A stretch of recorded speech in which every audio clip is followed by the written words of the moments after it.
ఇంద్రలోక భవనాన్ని ఈడ్చుకొచ్చి గదిలో మార్చి మళ్ళీ కట్టారో ఏమో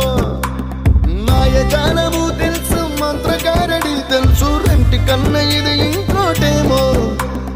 నీలాకాశం నేలాకొస్తే ఇట్టాగే ఉంటాదో ఏమో ఈ సంతోషం దాచాలంటే హృదయాలు ఓ వంద కావాలేమో ఇంతందంగా ఉంటుందా ఈ లోకం ఇన్నాళ్ళు ఈ మనసుకి తెలియాలేదే